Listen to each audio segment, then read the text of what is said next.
और बढ़िया बच्चों, आज शुरू करेंगे क्लास 11 का टॉपिक फिजिक्स का डायमेंशन एनालिसिस। देखो, नया चैप्टर आपके लिए। आज से पहले आपने कभी ऐसे कुछ पढ़ा भी नहीं है कि क्या होते हैं डायमेंशंस, क्या होते हैं डायमेंशन फॉर्मूले, है ना। तो मतलब एक तरह से फ्रेश टॉपिक है आपके लिए। बट टॉपिक बड़ा आसान है और इसका जो लिंक बनता है वो उन चीज़ों से बनता है जो आप पहले से जानते हो। जैसे कि अगर हम देखें, आई hope you know the meaning of physical quantities. Physical quantities वो क्वांटिटीज़ होती हैं फिजिक्स में जिनको आप मेजर कर सकते हो। आई hope you know this thing, है ना। जैसे कि आपका वेट हो गया, मास हो गया, या कोई लेंथ हो गई, ये सब के सब मेजरेबल चीज़ें होती हैं। तो फिजिक्स में इनको क्या बोलते हैं, हम फिजिकल क्वांटिटीज़ बोलते हैं, राइट। तो देखो, अगर हम डिफ़ाइन करना चाहें डायमेंशन को, सबसे पहले तो अगर हम डिफ़ाइन करना चाहें कि क्या होती हैं आपकी डायमेंशंस किसी फिजिकल क्वांटिटी की, तो आप क्या बोलोगे? आप बोलोगे dimensions of a physical quantity, p q मतलब फिजिकल क्वांटिटी, शॉर्टकट में लिख रहा हूँ, ठीक है। Are the powers, are the powers, और वी कैन से एक्सपोनेंट्स। अब पावर एक्सपोनेंट क्या होते हैं, आई होप पता है आप लोगों को। जैसे था ना मैथ्स में, जैसे 7⁻3, 8⁻2, 2⁻4, ये क्या होते हैं आपकी पावर्स होती हैं आपकी, और इनको हम एक्सपोनेंट भी बोल देते हैं, राइट।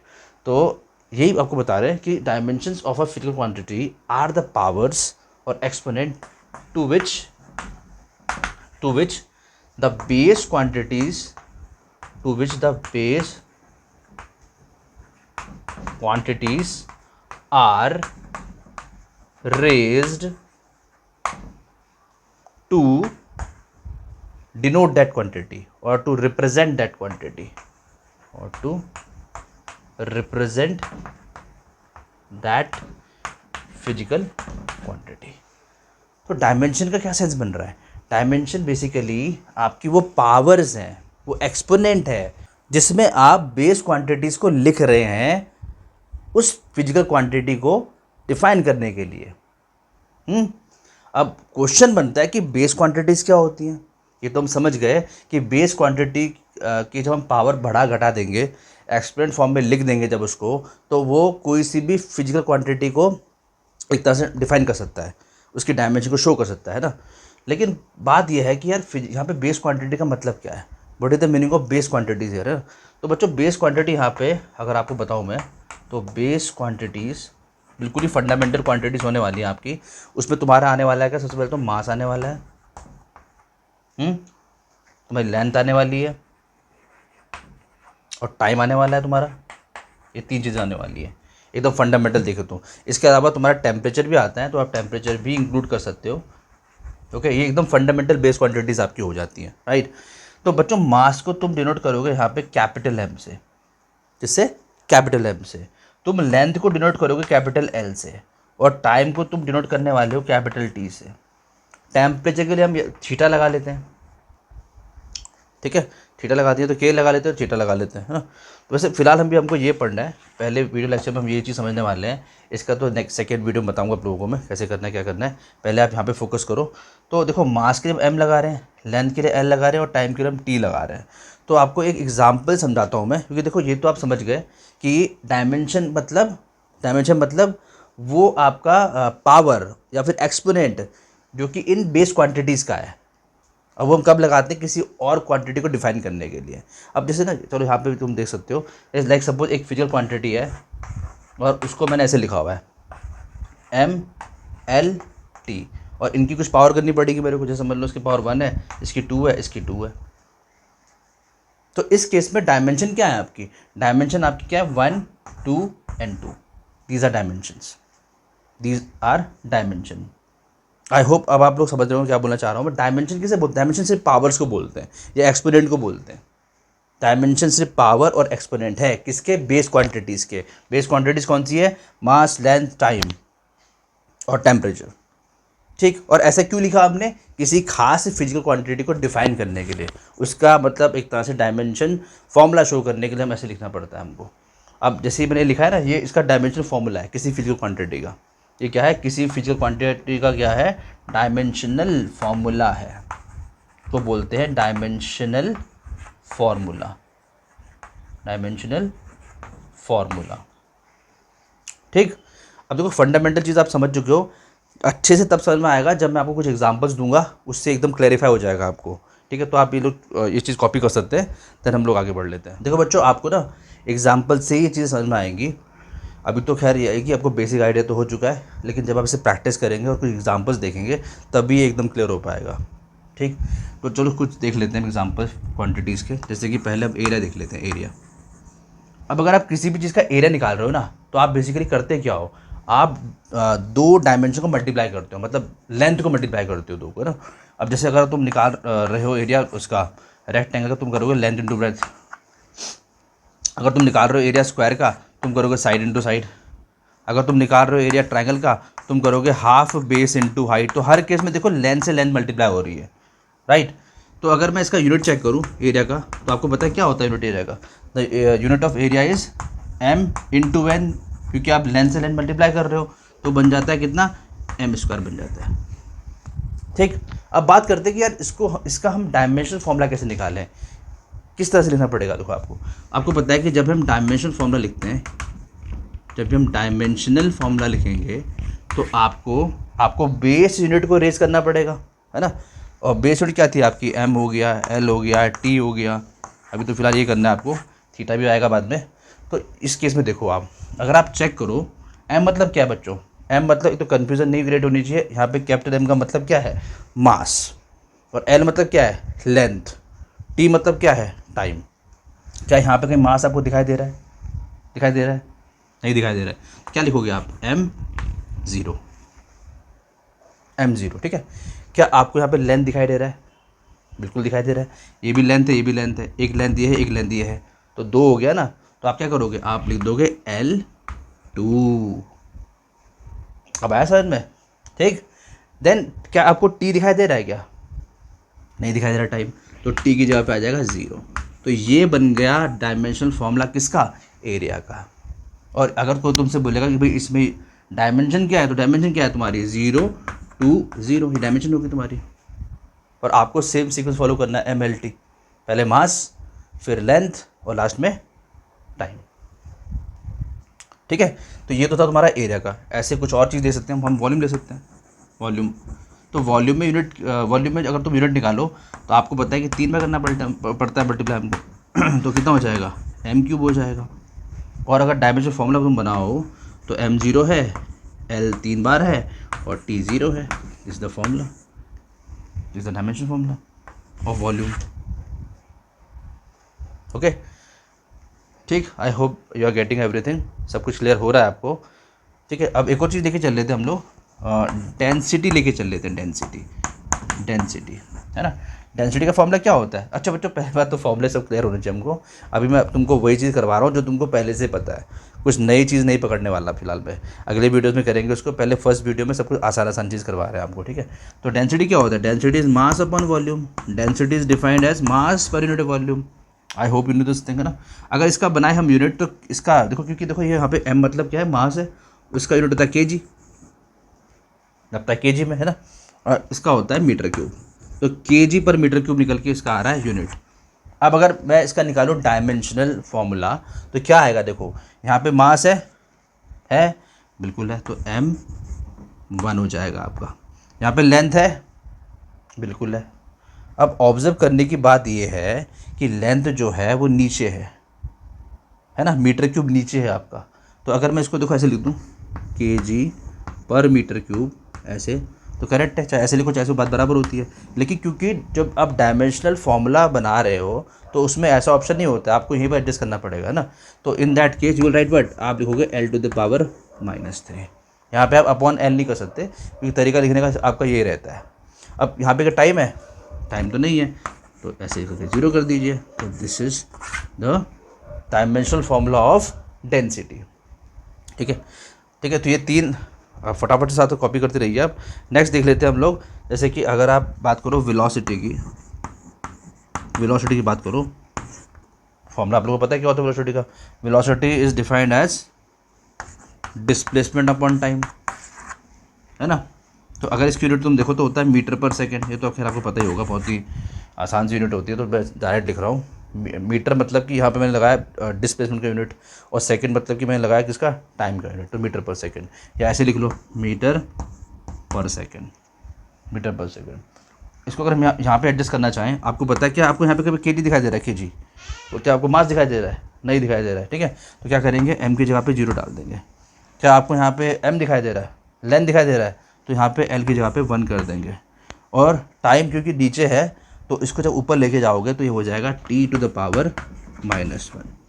तो एल t-1 होता है तुम्हारा डायमेंशनल फॉर्मूला किस चीज़ का, वेलोसिटी का। Now if we see acceleration, अगर हम बात करें एक्सेलरेशन की, अब ये भी आपको पता होगा, acceleration is what, acceleration is the rate of change of velocity, तो मतलब कि v/t इज द फॉर्मूला, है ना। यूनिट क्या होगा इसका, इसका यूनिट होता है आपका मीटर पर सेकेंड, और इसका होता है सेकेंड, तो निकल के आ रहा है मीटर पर सेकेंड स्क्वायर, और we can write metre per second square. इसको अगर मैं यहाँ पे एडजस्ट करूँ, मतलब इसका अगर डायमेंशन फॉर्मूला बनाऊँ, तो क्या होगा आपका, यहाँ पे देखो आपको मीटर दिखाई दे रहा है, केजी तो है ही नहीं, मतलब मास तो है ही नहीं, तो एम की जगह पे 0 डाल देंगे, एल की जगह पे यू कैन प्लेस 1, ठीक है, एंड टी की जगह पे यू कैन राइट -2।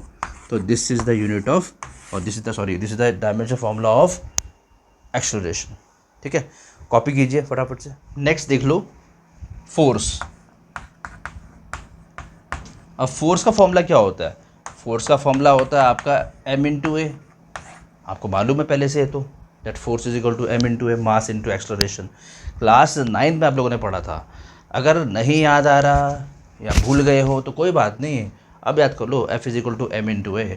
क्लास 11 में वैसे भी डिटेल में आने वाला है अभी, है ना, तो फिलहाल इतना फर्स्ट तो आपको बनता ही कि फिलहाल इसको अभी से याद करना चालू कर दो, F is equal to m/a, F is equal to mass into acceleration, ठीक। तो अगर मैं इसका यूनिट निकालूँ, आपको दिख रहा है that force is equal to mass into acceleration. जो मास का यूनिट होता है तुम्हारा क्या होता है, केजी, और एक्सेलरेशन का यूनिट क्या होता है, मीटर पर सेकंड स्क्वायर, और आप इसे लिख सकते हो केजी मीटर पर सेकंड स्क्वायर। अब बात करते हैं इसके डायमेंशन की, कि इसका डायमेंशन फॉर्मूला कैसे लिखना पड़ेगा हमको। तो देखो बच्चों, यहाँ पे केजी है, केजी किसका होता है, मास का होता है, पता है हमको, मास की यूनिट होती है ना, तो आप m लिख देंगे। यहाँ पे आपका लेंथ इन्वॉल्व है, बिल्कुल है, एक बार तो आप l लिख देंगे, ये सब 1 हो रहा है आपका ना। और आपका जो टाइम है, टाइम यहाँ पे सेकेंड इनवर्स लिखा हुआ, मतलब स्क्वायर में -2 लिखा हुआ है, तो यहाँ पे तो खैर आप पे ऑप्शन था नीचे लिख सकते हो आप, या ऐसे नेगेटिव कर सकते हो, बट यहाँ पे आप नीचे नहीं लिख सकते, आपको उसको ऊपर ही लिखना पड़ेगा। जो रूल है वो ये है कि आप क्या करो, t लिखो, ठीक है, टाइम लिखो, और उसको नीचे मत करना आप यहीं पर -2 कर देना, यहाँ पे आपको ऊपर लिखना पड़ता है, ठीक है। तो this is the unit of force. अब यहाँ पर भी चाहो तो 1 लिखना कोई खास ज़रूरत नहीं होती है, 1 आप हटा सकते हो, अंडरस्टूड रहता है कि 1 इसका यूनिट है, इसका डायमेंशन है, तो ये हो जाएगा mL/t-2, mL/t-2। तो अगर आपको इसका डायमेंशन बताना है तो क्या होगा, 0 0 -2, दिस इज द डायमेंशन। और डायमेंशन फॉर्मूला क्या बन रहा है, mL/t-2, mL/t-2। आपको मैं रिकमेंड करूँगा कि इसको तो आप डायरेक्ट मेमोराइज कर लो, it's very important for you. वैसे तो खैर जितनी यूनिट हो सकती हैं और जितनी डायमेंशंस हो सकती हैं आपको याद कर लेनी चाहिए, लेकिन ये तो बहुत ज़्यादा इंपॉर्टेंट है। अभी आप आगे फील करेंगे इस चीज़ को, तो मैं आपको अभी से रिकमेंड कर रहा हूँ कि लगे हाथ इसको साथ साथ में याद करने की कोशिश करो आप लोग। Okay, then next is work. Work का फॉर्मूला क्या होता है, वर्क का फॉर्मूला जो आपने पढ़ रखा क्लास 10th में या पहले, वो था आपका Fs cos theta, Fs cos theta. अब यहाँ पे cos थीटा फिलहाल स्किप कर सकते हो आप लोग, बिकॉज cos थीटा मतलब इट्स समथिंग लाइक कि थीटा का कुछ ना कुछ वैल्यू होने वाला है आपका, चलो मारो 30 डिग्री है, तो उस केस में cos 30 का एक प्रॉपर वैल्यू निकल के आ रहा है आपके लिए, ठीक है। अब मैं ये नहीं बोल रहा कि आपको स्टैंडर्ड वैल्यू ही रखनी पड़ेगी, चाहे कुछ भी क्यों ना हो, चाहे cos आपका 30, 45 या 60 ना हो, जो आपको वैल्यूज याद रहती हैं, इसके अलावा कुछ और भी हो, तो तब भी कुछ ना कुछ वैल्यू तो उसकी होगी ना, कोई ना कोई मैथमेटिकल वैल्यू तो वहाँ पे आएगी ना। तो इसका मतलब वहाँ पे यूनिट तो कोई आने से रहा, वो डायरेक्ट मैथमेटिकल वैल्यू प्लेस हो जाएगी, तो इसलिए आपको इसको हटाना है। आप सिर्फ ध्यान दीजिए इस पर, that work is equal to force into displacement, यहाँ से बनाइए आप फॉर्मूला, और डायमेंशन भी। तो क्या बनेगा फॉर्मूला, देखो अभी आपने देखा फोर्स का क्या होता है, KG metre per second square, right. And जो आपका डिस्प्लेसमेंट होता है वो होता है आपका, मतलब वो नापते हैं हम किस में, मीटर में, तो यहाँ के मल्टीप्लाई हो जाएगा, तो ये बन जाएगा kg metre square second inverse, ये बन जाएगा आपका। This is the unit of work. अब बात कर लेते हैं इसकी डायमेंशनल फॉर्मूले की। तो क्या होगा, देखो यहाँ पे kg है, मतलब आपको m लिखना पड़ेगा। वैसे तो आप एक चीज़ डायरेक्ट भी कर सकते हो, आपको पता है the formula is force into displacement, तो फोर्स को तो आप डायरेक्ट लिख दो mL/t-2 जल्दी काम बनाने के लिए, और साथ में मल्टीप्लाई कर दो इसको किससे, अपना डिस्प्लेसमेंट के डायमेंशन से। अब डिस्प्लेसमेंट क्या है, सिर्फ लेंथ तो है, तो L से कर दो मल्टीप्लाई। क्लियर। तो क्या बन के आएगा आपका, बन के आएगा mL/t-2, this is the unit of work. ये भी काफ़ी इंपॉर्टेंट है। अब आप बोलोगे सर हर चीज़ को आप इम्पोर्टेंट बोल रहे हो, कितना याद करेंगे हम। तो बच्चों देखो, ये तो आप मतलब ये तो करना ही पड़ेगा आपको इन दोनों को ना, ये सही में बहुत इंपॉर्टेंट है। अभी आप आगे फील करने वाले हो इस चीज़ को, तो मैं आपको रिकमेंड कर रहा हूँ इनको तो याद कर लो। आगे बहुत डायमेंशन आने वाले हैं, डायमेंशन फॉर्मूले बनाने आपको देखो आ ही गए, तो उनको तो आप एट अ टाइम निकाल सकते हो, बट इनको याद करने की कोशिश करो, बेटर रहेगा आपके लिए, है ना। देखो वैसे अगर नहीं हो रहा याद शुरू में तो कोई बात नहीं, लेकिन यह कि बाद के लिए तो खैर आपको बहुत बेनिफिट देने वाला है ये चीज़। अगर आप याद करोगे तो आपको बहुत बेनिफिट मिलेगा। ठीक है, शुरू में चलो मान सकता हूँ मैं कि नया नया टॉपिक है, थोड़ी दिक्कत हो सकती है, तो आप पहले बनाने की प्रैक्टिस करो, कैसे बनता है ये डायमेंशन फार्मूला। और डायमेंशन फार्मूला बनाते बनाते सही बताऊँ आपको याद हो जाएगा, ये तो याद हो ही जाता है। ठीक है, और नेक्स्ट इज वर्क के बाद हम देख लेते हैं पावर का फॉर्मूला क्या होता है। Power is work done upon time. Work done upon time हमने देख लिया क्या होता है तुम्हारा वर्क का, kg metre square second inverse upon s कर देंगे। ये नीचे आ जाए तो ये ऊपर चला जाएगा, चलो ऊपर भेज देते हैं। तो kg मीटर स्क्वायर और सेकेंड टू द पावर -3, ये है तुम्हारा किसका, पावर का यूनिट। अगर मैं इसका डायमेंशनल फॉर्मूला लिखना चाहूँ तो क्या होगा बच्चों, देखो आपने देखा वर्क का क्या है आपका, ये वर्क का है, तो आप लिख सकते हो mL/t-2, और इसको आप डिवाइड कर सकते हो किससे, टाइम से, t से। तो जो निकल के आएगा, क्या निकल के आएगा, वो निकल के आएगा आपका mL/2 एंड t-3, ये निकल के आएगा। तो this is the unit of this is the dimensional formula of power. और इसका डायमेंशन क्या हो जाएगा, डायमेंशन 1, 2, -3। ठीक है, क्योंकि हमने इस पावर में रेज किया है फंडामेंटल या बेसिक क्वांटिटीज़ को 1, 2 और -3 पावर में, इसलिए ये डायमेंशन हो जाएंगे आपकी।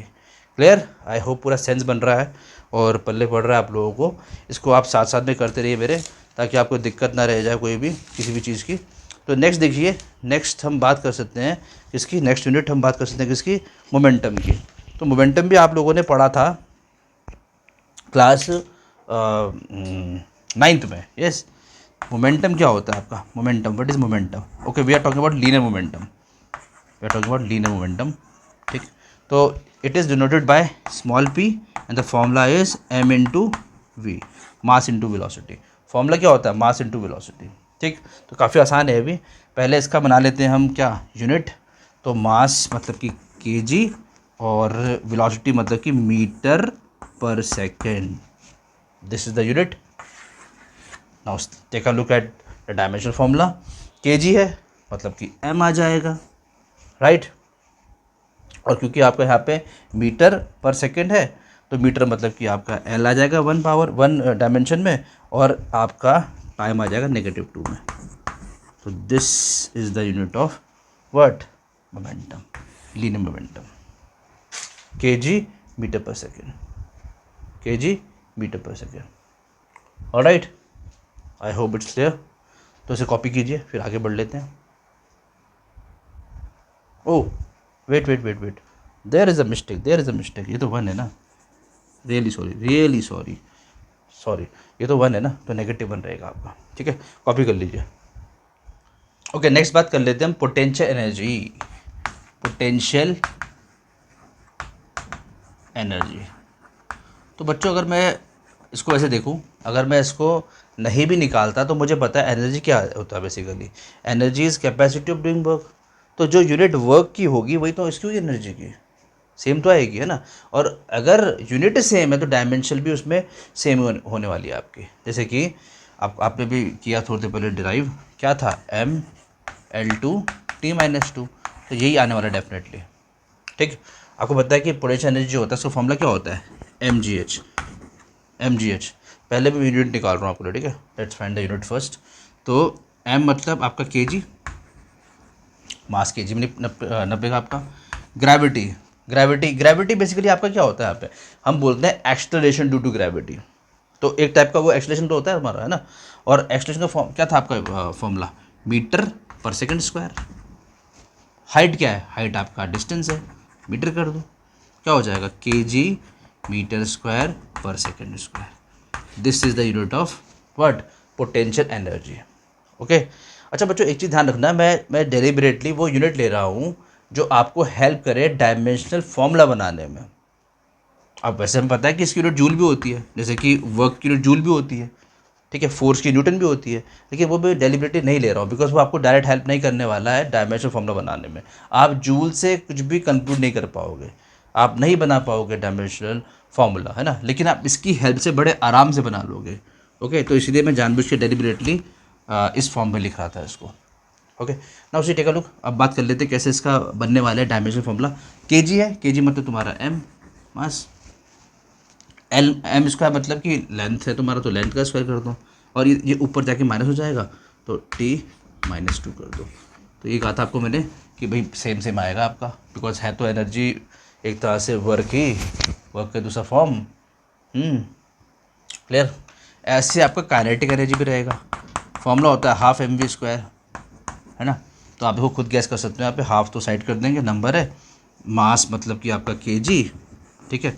और बच्चों वेलोसिटी का स्क्वायर, वेलोसिटी मतलब कि मीटर पर सेकेंड, और जब इसका स्क्वायर आप लोग करोगे तो क्या बन जाएगा, kg मीटर स्क्वायर पर सेकेंड स्क्वायर। देखो डिटो बन गया, बिल्कुल सेम टू सेम बन गया। इसका मतलब इसका जो डायमेंशन फॉर्मूला का वो भी सेम रहेगा, जैसे जो आपने यहाँ किया था वही कर दो, mL2T-2। I hope you are getting everything. सब कुछ अब तक सब कुछ स्मूथ चल रहा है, सब कुछ एकदम आसान आसान है। प्रेशर, प्रेशर, तो प्रेशर भी आप लोगों ने पढ़ रखा, होता क्या है, pressure is basically thrust upon area. Thrust मतलब परपेंडिकुलर फोर्स, तो हम कह सकते हैं that pressure is force upon area, right. Force का यूनिट क्या होता है, फोर्स का यूनिट होता है kg मीटर पर सेकंड स्क्वायर, और एरिया क्या होता है, मीटर स्क्वायर। ऊपर जाके ये बन जाएगा -2, तो अल्टीमेटली आपका आने वाला है kg मीटर -1 और सेकंड -2, है ना। ये निकल के तुम्हारा आने वाला है किसका, प्रेशर का।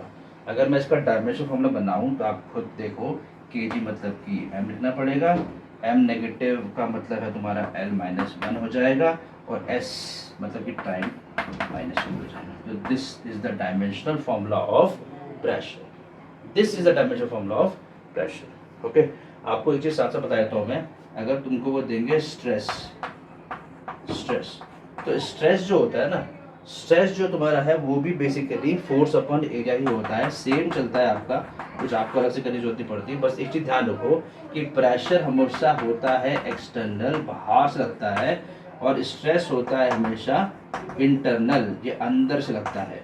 ये अपकमिंग चैप्टर्स में आपको क्लियर होने वाला है, ये सब चीज़ आपके सिलेबस का पार्ट है, सब क्लियर होने वाली है, ठीक है। अभी इतना याद करते रहो, चीज़ों को समझते रहो, ठीक है। तो एक और चीज़ बताए थे आपको, देन इस वीडियो को स्टॉप करता हूँ, फिर नई वीडियो में आपको चीज़ें बताएंगे। देन एक और चीज़ आप याद कर सकते हो, इम्पल्स। अब इम्पल्स आपके लिए थोड़ा सा नई चीज़ है, बट आप याद कर सकते हो impulse is equal to force into time. कितने टाइम के लिए फोर्स लगता है उसका, उसको मतलब बेसिकली इम्पल्स बोलते हैं। तो फोर्स का क्या है तुम्हारा, मैं डायरेक्ट भी निकालता हूँ, चलो हो जाएगा तुम्हारा mL1T-1, ठीक है। एंड यहाँ पे तुम्हारा कितना आ जाएगा, क्योंकि तुम टाइम से मल्टीप्लाई कर रहे हो तो तुम्हारा टी आ जाएगा, ये खत्म हो जाएगा। तो जो आपका निकल के आ रहा है, डायमेंशन निकल के आ रहा है mL-1 हो जाएगा तुम्हारा इम्पल्स का डायमेंशन फॉर्मूला, ठीक है। तो दैट्स इट, नेक्स्ट वीडियो में मिलेंगे और बाकी बचे हुए डायमेंशन फॉर्मूले डिराइव करेंगे। Okay, bye bye.